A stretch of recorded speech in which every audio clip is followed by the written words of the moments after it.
মাছের মধ্যে দেব নুন।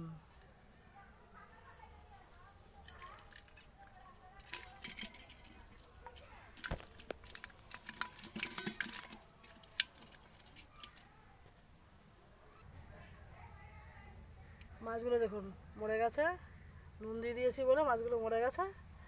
এই যে ছাই দিয়ে ওকে বাছা হবে, ছাই দিয়ে। এদের গায়ে বড্ড ল্যাল ল্যাল করে, তো ছাই একটু দিয়ে ঘষলে পরিষ্কার হয়ে যায়। এই দেখুন মাছ কাটা হচ্ছে, সব বার করে দাও। ও মা কানকে ফুলগুলো বার করে দেয়, ওইটা মাছের ডিম।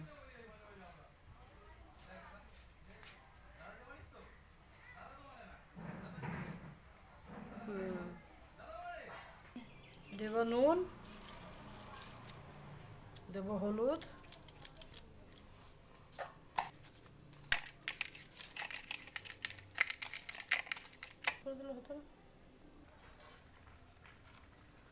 নমস্কার বন্ধুরা, এবারে আজকে আমি বানাবো শিঙি মাছ দিয়ে কাঁচকলা, আলু, পেঁপে দিয়ে ঝোল। আপনারা ভিডিওটা দেখতে থাকুন।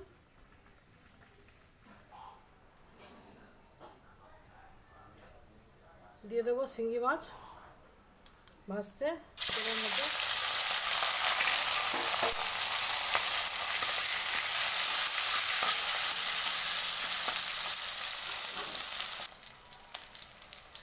মাছ ভাজা হয়ে গেছে বন্ধুরা, দেখে নিন। মাছটা আমি এবারে তুলে নেব।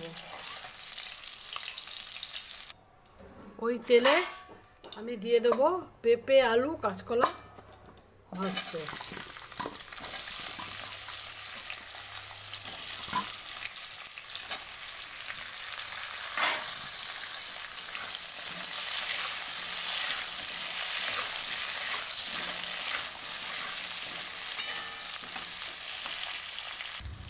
দেখুন আলুগুলো হালকা করে লাল করে নিয়েছি। এর মধ্যে দেবো নুন,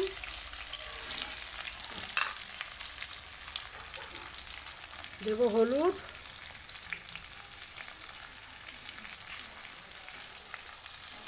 দেবো কটা কাঁচা লঙ্কা চেরা।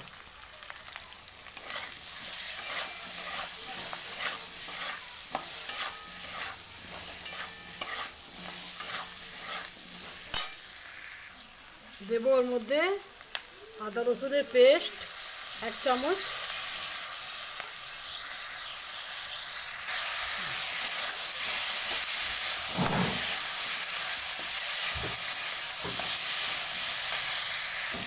এবারে দেবো এর মধ্যে জিরে ধনের গুঁড়ো,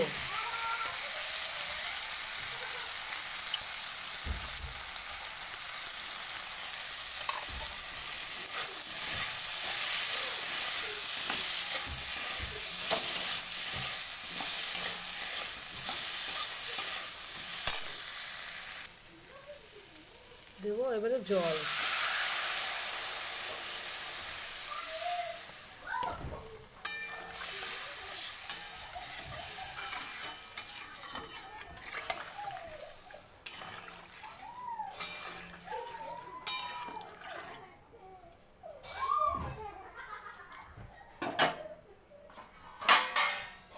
দিয়ে দেবো ঢাকা। ঢাকাটা খুলে একবার দেখে নেব ঝোলটা ফুটেছে কি না। ঝোলটা ফুটে গেছে। এর মধ্যে আমি দিয়ে দেবো মাছ, এই যে ভেজে রাখা মাছগুলো দিয়ে দেবো। চিংড়ি মাছ একটু বেশি ঝোলের সঙ্গে ফুটালে ঝোলটা ভালো হয় খেতে।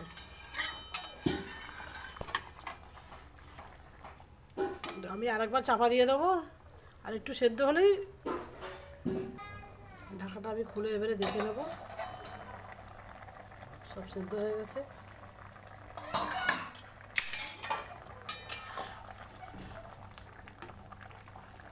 সব সেদ্ধ হয়ে গেছে।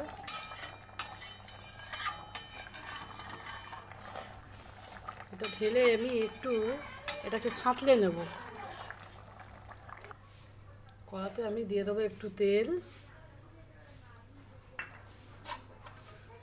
দিয়ে দেবো তেজপাতা আর পাঁচফোড়ন।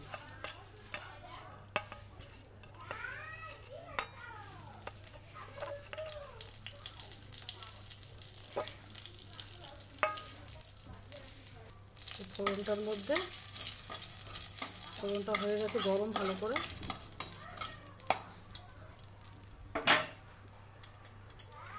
দিয়ে দেবো মাছের ঝোল, ওর মধ্যে সাঁতরা।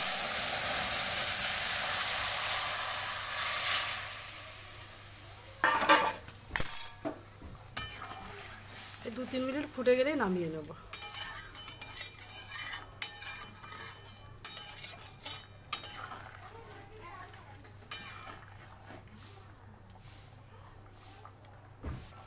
ঝোলটা ভালোভাবে ফুটে গেছে, এবারে আমি ঝোলটাকে নামিয়ে নেব। ঝোলটা দেখুন কি সুন্দর হয়ে গেছে ঝোলটা। শুধু কাঁচা লঙ্কা দিয়ে, গুঁড়ো লঙ্কা ইউজ করিনি, কাঁচা লঙ্কা দিয়ে করেছি। কাঁচা লঙ্কা, জিরে, ধনে, একটু আদা রসুন বাটা। ঝোলটা দেখুন কি সুন্দর হয়েছে।